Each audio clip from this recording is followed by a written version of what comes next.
on an investigative journey as we educate each other on a scientific discovery, concept, or phenomenon. Then we'll take a dive into the complex and misleading world of pseudoscience to sort the factual from the fabricated. I'm Matt McCabe. And I'm Levi Bateman. And this is Idio Facto.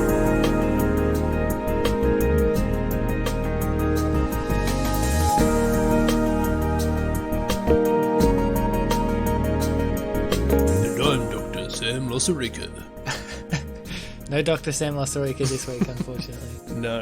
It was good to have Sam on. He actually knows what he's talking about as opposed to us, plebs. Well, we only kind of know what we're talking about after hours and hours of research, and then only just a base level, just enough to describe the topic to somebody who doesn't ask any tricky questions. Yeah, but to be fair, Sam only knows what he's talking about after years and years of study and daily application. So, it's not like we should feel too bad about it.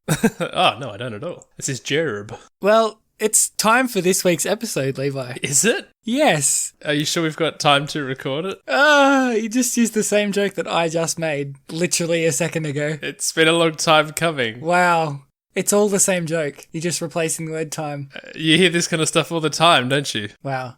Just take a second and think about what you've just done. Hey? All right, I will, and I'll be with you in a minute.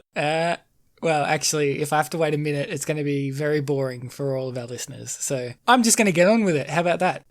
Here's a question for you. Does time exist?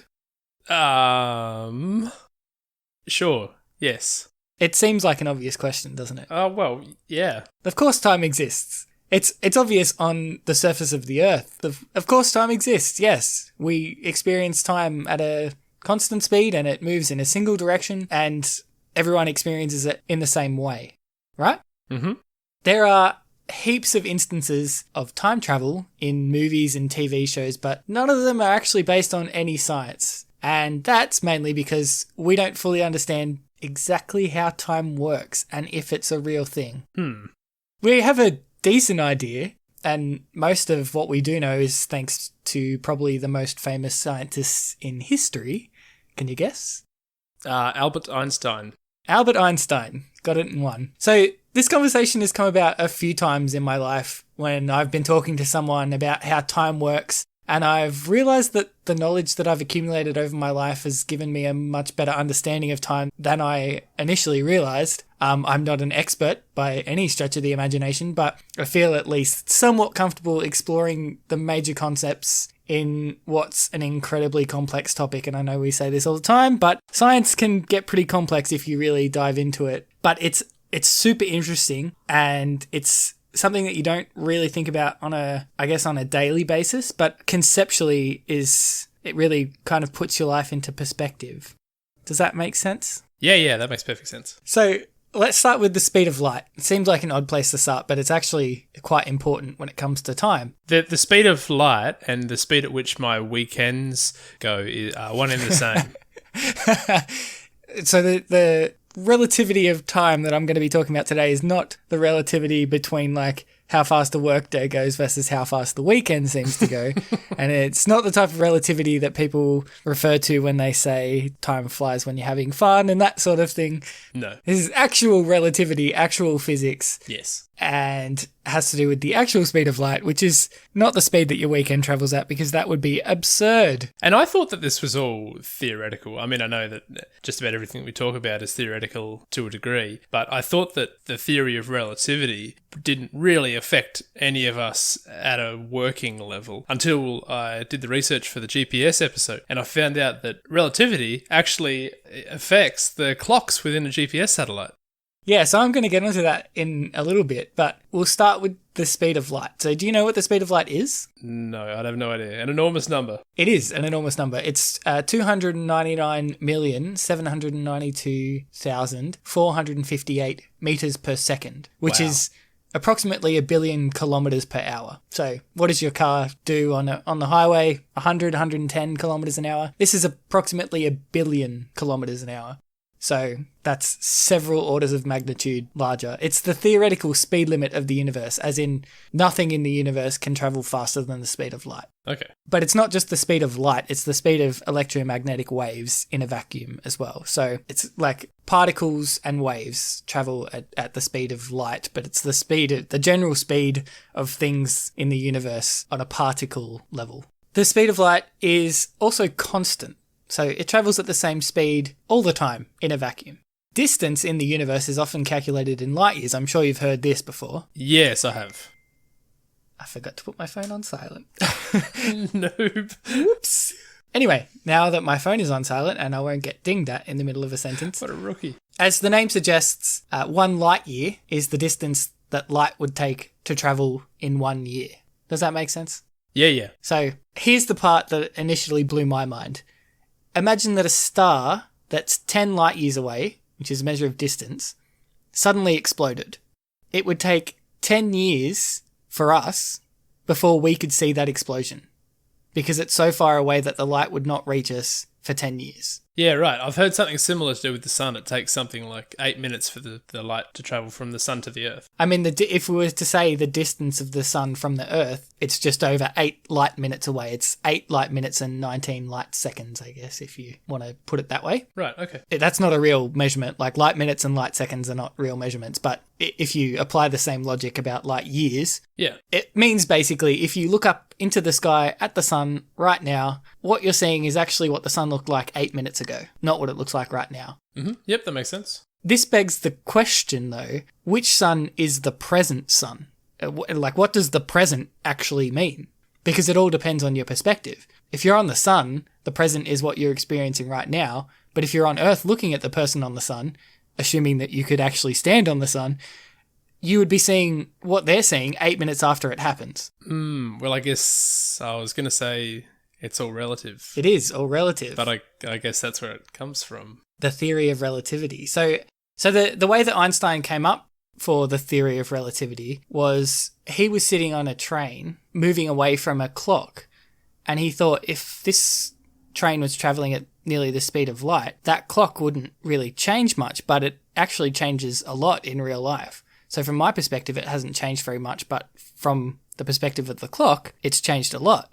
So this is the basis for his theory of relativity. He suggested that the faster you move through space, the slower you move through time. And he called this phenomenon time dilation.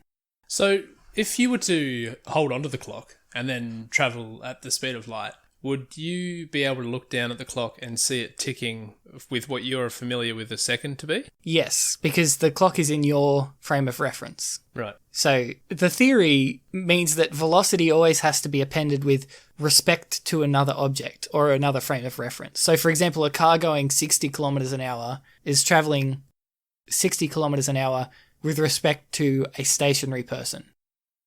To a person riding a bike in the same direction as the car at, say, 10 kilometers an hour, the car's only traveling at 50 kilometers an hour with respect to the bike. Yeah. So as I mentioned earlier, the speed of light is constant regardless of the observer. So why would the speed of light be an exception to this theory of relativity? I'll spare you the complicated mathematics, but basically, Einstein deduced that the only way to account for a constant speed of light in the theory of relativity was that time itself must be relative to the observer. Light is not relative, it's time that is relative. But what about a device that keeps a constant time? Say, for example, you were holding a stopwatch and I was holding a stopwatch. We both hit start at exactly the same time. You stood in a field somewhere and I flew at the speed of light for 5 seconds by my stopwatch in one direction and 5 seconds by my stopwatch in the other direction so that I could get back to you. So out and back at the speed of light, and it's only taken me 10 seconds according to my stopwatch, which is the exact same version of watch as what you've got. Would the times not be the same?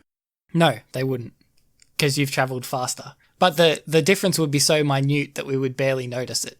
If you did it for 15 years, that might be a different case. So if you were to travel around the Earth at, say, 99.5% of the speed of light for 5 years, and then land back where you started from, where I had the stopwatch, you'll have only aged 5 years because that's what you've experienced. I would have aged 50 years.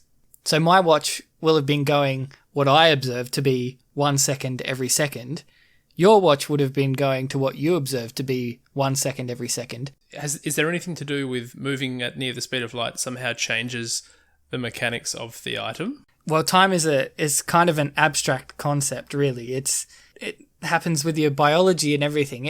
Everything would be so just you would have only aged 5 years, whereas I would have aged 50 years. So it's not just the mechanics of the device. It's everything. It's time in general. It's such a hard concept to get your head around, but once you get your head around it, it's like, whoa, it's mind-bending. I guess the part that I'm struggling with is that, say for example, a quartz watch. A quartz crystal, when you apply a charge to it, resonates at, let's use the term 100. I know it's not, but let's use the term 100 hertz. Yep. That crystal should resonate the same whether you're standing still or travelling at the speed of light, still 100 hertz, would it not? It only travels that speed with respect to the frame of reference.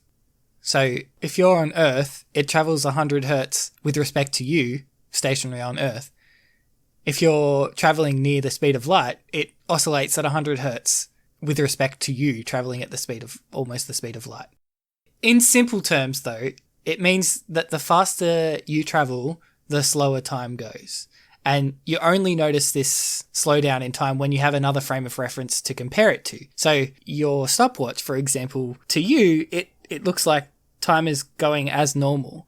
It's only when you compare it to my stopwatch that stayed on Earth that you'll notice the difference. Does that make sense?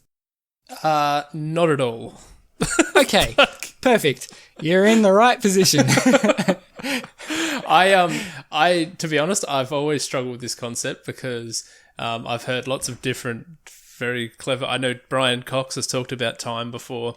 Yeah, Stephen Hawking is another good one. Yep, the experiment with the lighted orb moving up and down and then pushing the audience member back and forth on the chair. Like we'll link that experiment in the show notes. But even with some really excellent visual cues, I can't understand how time can change as you get faster to the speed of light. It's a concept that I'll probably never understand because I'm not a physicist. That's not because you're dumb, and it's not because you don't understand the concept. It's because the concept is so abstract and bizarre that it's really hard to get your head around. And I still struggle to get my head around it, and I think that I almost understand it, but I wouldn't go as far as to say that I understand it, but I have a minor grasp of it. But the point is, it's a legitimate thing. Like this is a thing that we observe, like you said, in GPS. It all seems extremely hypothetical. Like we've sent astronauts into space and they've come back and they don't seem to be that much younger relative to anyone else on Earth. But because we're talking about fractions of the speed of light that we can travel, it means that the age difference is pretty imperceptible for humans. But like you said, when we get to GPSs, as you discussed in the episode, the satellites travel at about 14,000 kilometers an hour. Of course, that's with respect to a stationary person on Earth, which means that a day on a GPS satellite is approximately 7,200 nanoseconds slower than a day on the Earth's surface.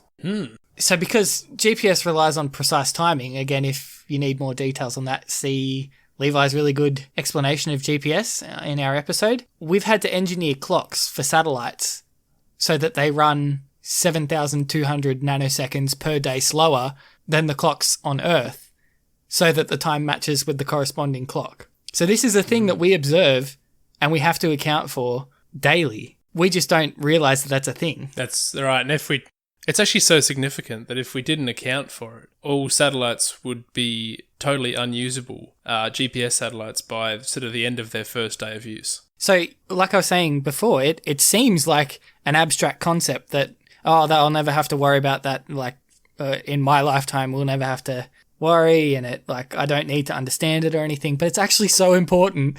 And we use technology every day that relies pretty heavily on Einstein's theory of relativity. So the reason that this actually happens has everything to do with another theory which says that space and time are not two separate things, but they're different aspects of the same thing, which is called space-time. And so space-time is also the reason that gravity exists, but that's a topic for another day. And it deserves an episode in its own right, I think, because it's pretty important. But suffice to say, the concept of time, does it exist? Kind of. I mean, it's got to exist or the universe doesn't work, right? Yes. But time is relative and not constant. How about that? Okay. That's probably a good place to leave it. It's if you don't understand what just happened in the last 20 minutes of this podcast, I don't blame you. What I would say is absorb as much information as you can, watch a bunch of the videos that are in the show notes, and eventually, one day, potentially, maybe it will click. It's just going to take time. Wow. Wow, on that note, we need to move on.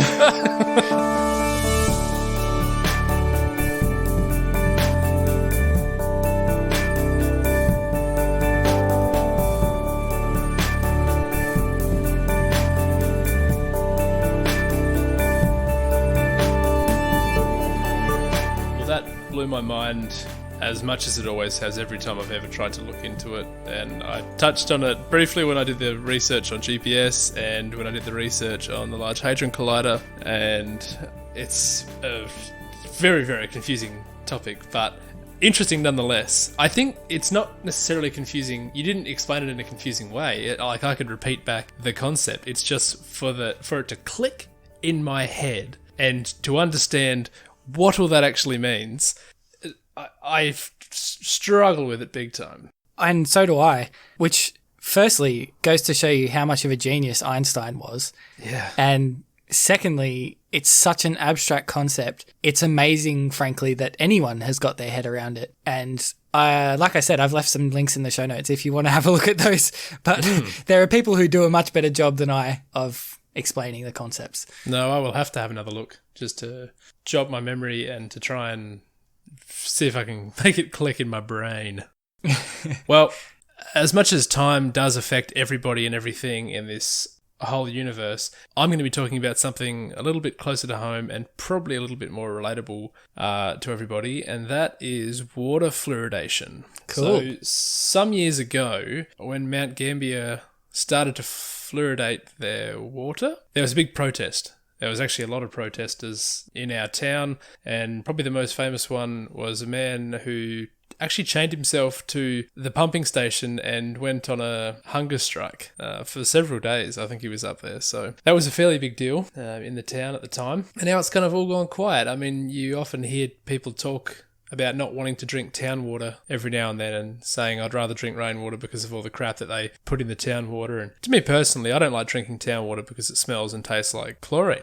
Like you'd smell in a public pool. But the fluoridation doesn't really bother me. I'll have to say that is more to do with where you live than a general observation, because the water in Mount Gambier is particularly bad, I must say. It is. It's not like that everywhere. And that's because of the volcano that basically holds all of your water source, right? Well, yeah, Mount Gambier's water comes from the Blue Lake, which is an open aquifer. It's an old volcano. But there's a lot of minerals in there that make the water taste a bit funny. Well, the minerals that are in it, so Mount Gambier has hard water, which means that it's highly alkaline, and it's full of calcium and magnesium ions. So everybody in Mount Gambier has to have a water softener, which is probably worth doing an Idio factoid on because not everybody knows what that is. But those ions don't necessarily make the water taste like anything at all. They leave a little bit of a white stain at the bottom of your kettle, but the taste and the smell that I'm referring to is chlorine, which is a chemical that they put in to sterilize the water. And I'm not sure why the water doesn't taste like that elsewhere. I mean, I lived in Gippsland for a couple of years. I've lived in Alice Springs. I've tasted tap water everywhere that I've been in Australia, and Mount Gambier is by far the worst tasting water that I've ever experienced. So I'm not sure. Maybe that it requires extra chlorine because it's just a big open water source. I have no idea. It's probably worth looking into anyway. But I'm not talking about chlorine today. I'm talking about fluoride. It's funny that you're talking about fluoride because do you remember one of the very first conversations that we ever had was about water fluoridation? Was it? It right. was. How'd that go? I said something about crazy people who think that fluoride is a government ploy to control all of our minds, and I think you were still trying to be polite, and you were like, "Oh, really? Oh, okay, cool," and that was the extent of it. But I think I betrayed my skepticism to you early on in one of the first conversations that we had. Yeah, I think it probably would have been pretty obvious, your view on things by that stage, but... Doesn't take long. Here we are.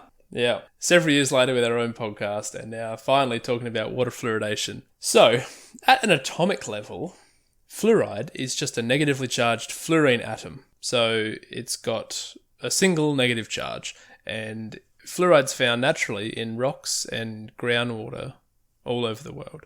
Obviously, in some parts of the world, it's in high concentrations. It just depends on the parent rock material, essentially. But the way that it actually made it into our drinking water is a really interesting story. So, in 1901, this guy called Frederick McKay, who was a dentist, just out of dental school, opened a dental practice in a town in Colorado called Colorado Springs in the USA. And when he moved there, he noticed what he would go on to call Colorado brown stain. And how did he come up with that name? He worked in a laundromat and he was washing people's underwear. And no. I just mean it's a very creative name for a brown stain that happens in Colorado.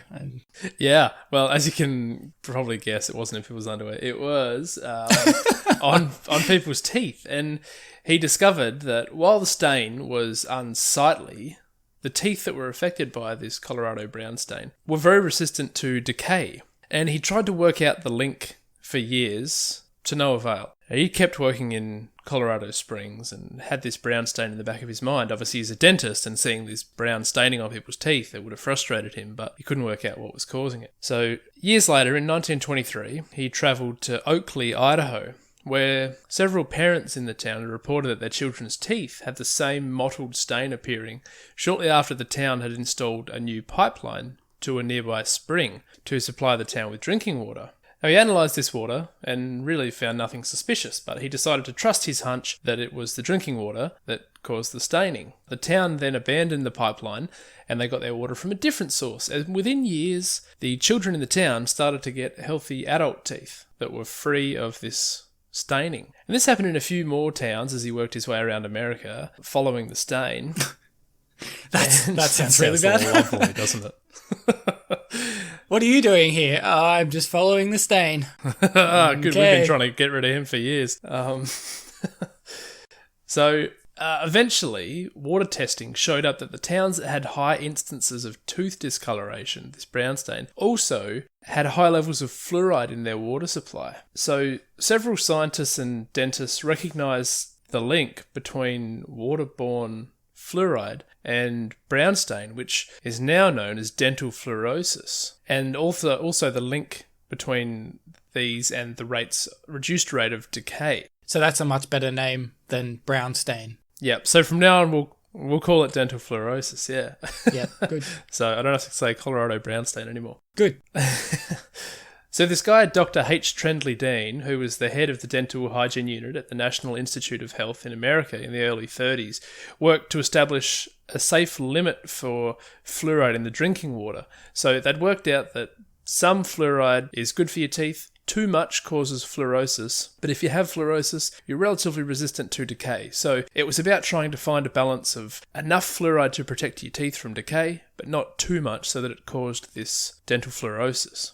So in 1945, Grand Rapids in Michigan became the first town in the world to have fluoride artificially added to its drinking water.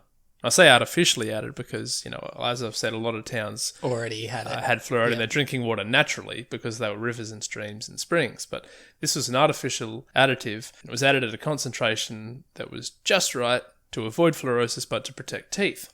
After just 11 years, the tooth decay rates in children born since the water fluoridation began dropped by over 60%, which is quite incredible. And the Centre for Disease Control and Prevention, the CDC, considers fluoridation of water one of the greatest achievements in public health in the 20th century, which is true. If you can add something to the town water, which is a passive process to protect people's teeth, I mean, tooth decay and poor dental hygiene can lead to really serious health problems in a human. Yeah, not least infections of the mouth can spread to other parts of the body, and just the fact that you can't eat solid foods without good teeth is a huge risk factor. Yeah, exactly. So it's a bit of a game changer, really. Now, the mode of action for how fluoridation and fluoride works to protect teeth is complex, and it involves complex chemistry and biology. But basically, to sum it up, when we eat food, bacteria in our mouth metabolize sugars and produces this acid that damages the enamel on our teeth. Now, this enamel can heal if it gets small wounds or damage in it. It heals it with minerals that are in our saliva. And basically, fluoride is a particularly powerful mineral that can aid in the healing and formation of new enamel after it's been damaged. An Australian systematic review from 2007 suggests that the sweet spot for fluoride in drinking water... Sweet spot. Oh. Because we're talking about teeth and stuff. Look at that. Just passively producing puns. I don't even realise I'm doing it. Oh, okay, we better continue on. I better take a real bite out of this episode. Oh, that's bad. Anyway, it's between 0.6 and 1.1 milligrams per litre, which is essentially what towns will fluoridate their water supply to today. This is all amazing and very helpful and a massive medical discovery, but why is it in the pseudoscience section? Well, as you pointed out, the conversation that we had years ago, there's much controversy surrounding water fluoridation. And there's even more when you really start to delve into it. There is some crazy theories about water fluoridation and mind control, but I'm not really going to get into that, I don't think. I mean, there's no point, really. Obviously, why? No, I'm not going to let it command any time. Yeah. So supporters of water fluoridation would argue that it's a matter of public health, and it's akin to vaccination or food fortification, such as iodized salt. And the opponents do not share this view, and they see water fluoridation as an infringement on personal choice, individual rights, and medical ethics. And there's actually a very small number of members of the scientific community who believe that water fluoridation has no karyostatic benefits. What does that mean? Karyostatic. So a dental carie is a dental decay. It's what dentists would call a decay. Ah, okay. So karyostatic. So to static, I suppose, to stop caries or decay. Yeah. So it has no karyostatic benefits. And they would go even further to say that it may cause serious health problems. And I will point out this is the minority. The Australian government and the World Health Organization share the view that water fluoridation is the most effective form of tooth decay prevention. But the European Commission, which is a branch of the European Union, state that water fluoridation has no benefits when compared to topical use, such as gels and toothpaste. And that's a very important distinction to make. Right. So the FDI, World Dental Federation, supports water fluoridation and states that it's both safe and effective when administered in the correct dosage. So I found a 2007 Nuffield Council on bioethics study that suggested that good evidence for or against water fluoridation is lacking. So I had to ask our friends, the Cochrane Library. Yes. So I found a 2015 Cochrane Library study titled Water Fluoridation for the Prevention of Dental Caries. And this is exactly what we're looking for. So they used 107 studies to provide them with sufficient data for quantitative synthesis. And the results were very interesting and quite surprising to me. Okay. So the study found that water fluoridation reduced tooth decay in children by around 35% in their baby teeth and by about 25% in their adult teeth. They do state that the majority of the studies of this are pre-1975 and actually may not even be relevant today because fluoridated toothpaste was introduced since then. Right. And as I said before, the European Commission doesn't think that water fluoridation has any benefits when compared to topical use, so fluoride toothpaste is topical use. Yep. Furthermore, the Cochrane did not find any benefits for water fluoridation for adults. I compared this to a 2003 Cochrane study on fluoride toothpaste, and they have this to say. This is a quote. Supported by more than half a century of research, the benefits of fluoride toothpaste are firmly established. Taken together, the trials are of relatively high quality and provided clear evidence that fluoride toothpastes are efficacious in preventing caries. End quote. So essentially what they're saying is, if you use fluoride toothpaste, you'll be able to prevent caries or tooth decay. Yeah. So I suppose this is interesting. I mean, fluoride toothpaste has only been around since sort of the mid-70s, really. Does that mean that all of the evidence to suggest, like the early evidence to suggest that water fluoridation was aiding in the reduction of tooth decay rates was made up, or, that doesn't mean anything? I don't think so. I think there's probably a time before fluoride toothpaste when anything that you did was better than doing nothing, if you know what I mean. Introducing fluoride at this rate, this 0.6 to 1.1 milligrams per litre, would have been efficacious in reducing these dental caries until fluoride toothpaste came along. And I'd say that fluoride in the water is probably still doing something, especially for people that drink water but don't brush their teeth regularly. But now that we have fluoride toothpaste, that's a much better option. It absolutely is, yeah. Yeah. It's probably more important to be brushing your teeth, at least twice daily with fluoride toothpaste. But from a public health perspective, you can't force people to brush their teeth every day. No, you can't at all. No. It can be a recommendation, I suppose, but... You know who's especially bad at brushing their teeth? Who's that? Children. Yeah, exactly right. According to that Cochrane Library review, the people who benefit the most from fluoridated water... Yeah, children. And it's 35% in baby teeth and 25% in their adult teeth. So this is still pretty substantial. And even if it's helping some of the population, you would continue it. Unless, of course, there were negative health effects. Yeah. One of the arguments for a lot of people against fluoride. So I went on to find a book titled Health Effects of Ingested Fluoride. And it's quite old now. It was written in the 90s. It was written by the National Research Council. So I don't necessarily think that we need to reject everything that's in the book because it was from 1993, because, science was still pretty good in the 90s, especially on something that I guess has been around for as long as fluoride had at that point. Because when was it first introduced into water supplies? The research began to be done in 1931 and it was first introduced into water supplies in 1945. So that's plenty of time for health effects to show up if there were going to be some. Yeah, definitely. Yep. So, this book stated that fluoride had a mild effect on dental fluorosis in high doses. This is mainly a cosmetic issue. It stated that there was no effect, either positive or negative, on bone fractures, no effect on the renal system, and the concentrations given in drinking water will not produce kidney toxicity.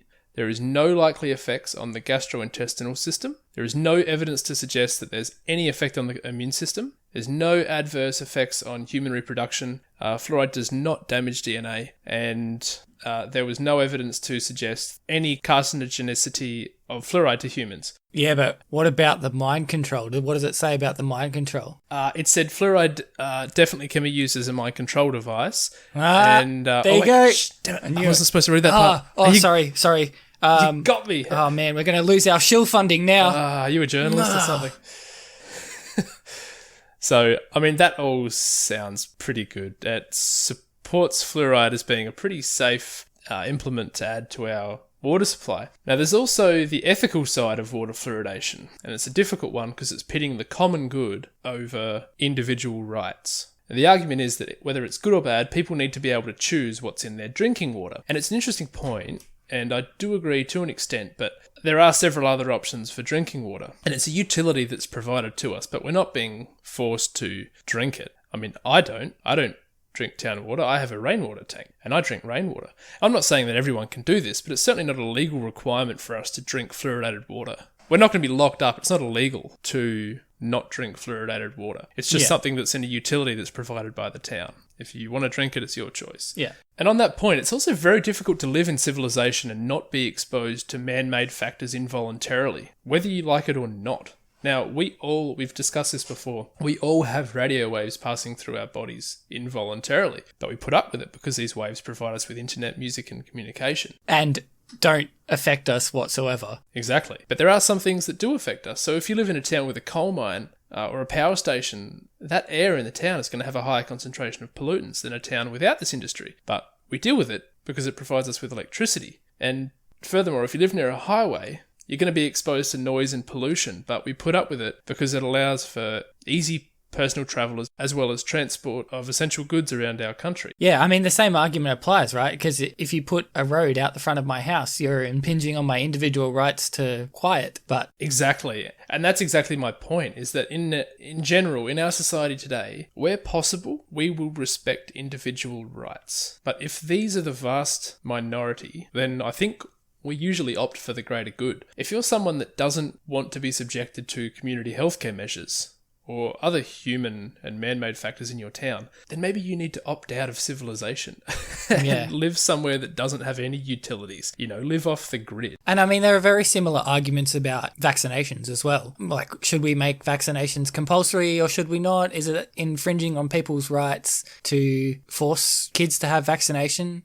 Of course, if there's no medical exemptions. But that's another public health measure. And I feel the same way about that as I do about water fluoridation. It's not harmful to you and it protects everybody else. Yeah, exactly right. Especially those that are possibly the more vulnerable in our community, and that's children. Yeah. So I suppose to sum all of this up, water fluoridation was essential for lowering tooth decay rates at a time before topical fluoride application was available. But water fluoridation these days is almost irrelevant for adults, providing that they're using fluoride toothpaste. But not all adults brush their teeth regularly with fluoride toothpaste. So the thing that I would add to that is that it's especially important for children, and not all children brush their teeth, and they definitely wouldn't voluntarily. Not all parents make their children brush their teeth either. So exactly, and I'm aware that not all people even drink all that much water, but hey, we should be, because especially if you're a little kid that doesn't brush his teeth, there's some good stuff in the water for you.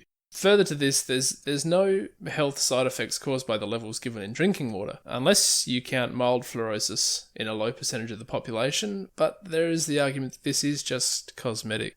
Dental fluorosis doesn't really go any further than just cosmetic, and it can be unsightly. It's either very pale white spots on the teeth, and in more serious cases it's brown staining, like the Colorado brown stain. Damn it, I thought I wouldn't have to say it again.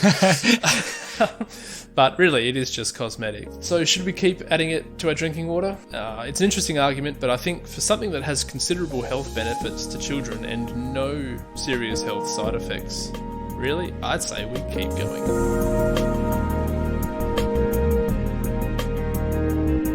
That's it for this episode of Idio Facto. Forward all suggestions, hate mail, evidence and arguments to idiofacto@gmail.com. I'm looking at you, Pete Evans. And you can reach us on Facebook, Instagram, Twitter, and all other social platforms at Idio Facto. The links are in the show notes. And who is Pete Evans? He's the chef from MasterChef or something, and he's written all of those paleo books, and he is vehemently against water fluoridation. Oh no, we're definitely going to have to reach out to Pete Evans. Yeah, don't like our chances of that, but sure.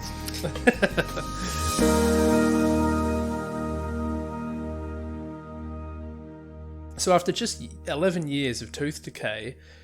Sorry. After just 11 years...